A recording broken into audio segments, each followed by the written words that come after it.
Assalamualaikum warahmatullahi wabarakatuh. Now I want to tell about the legend of Lake Toba.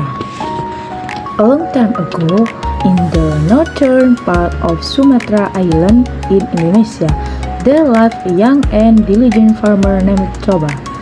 He worked hard every day in his field, cultivating crops and fishing in the nearby river to meet his daily needs.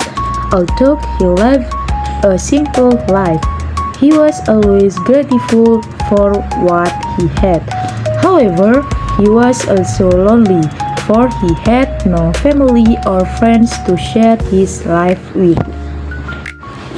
One day, while fishing in the river, Toba saw something extraordinary. His fishing line suddenly took it very strongly, and the thought it must be a big fish. With great effort, he pulled the line, and to his surprise, he caught a beautiful golden fish. The fish shimmered like gold under the sunlight, and it was the most stunning thing he had ever seen. As Toba was about to remove the hook, the fish suddenly spoke in a soft and gentle voice. "Please, kind fisherman, don't hurt me. Let me go, and I will repay your kindness."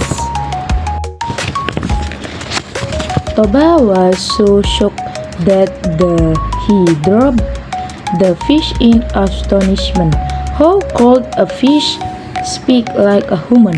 However, he felt pity for it and decided to let it go. The fish then swam away into the river. Feeling a bit confused, Toba continued fishing, but he caught nothing more that day. One day, while Toba was working, he felt very tired and hungry. He asked his wife to prepare lunch for him, and she packed some food for him to take to the fields. She told Samosir to deliver it to his father. But along the way, Samosir felt hungry and ate most of the food himself. When he arrived at the field, only a small portion was left. Toba was extremely hungry, and when he saw how little food there was, he became angry. "Why did you eat my food, you lazy boy?" he shouted. Samosir looked frightened and said, "I'm sorry, father, I was hungry." Toba's anger boiled over, and without thinking, he screamed, "You greedy child, you behave like a fish child." The moment those words left his mouth, Toba froze. He realized he had broken his promise to his wife. Samosir was confused and ran home crying to his mother, telling her everything that had happened.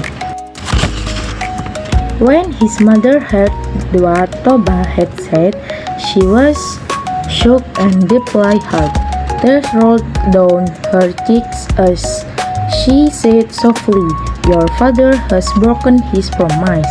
Now, the curse will come true." When he returned home, Toba was astonished once again. There, in his small house, stood a beautiful young woman wearing golden clothes. She smiled at him and said softly, "Thank you for freeing me from the curse. I was that golden fish because of your kindness. I can now live as human again." Toba could hardly believe his eyes. The woman explained that she had been cursed, and they were blessed with a son named Samosir. The boy grew up strong and healthy, but he was also a bit spoiled and lazy. He liked to eat a lot, and often he would finish all the food before his father even came home from the fields. Thank you very much for your nice attention. Enough from me. Wassalamualaikum warahmatullahi wabarakatuh.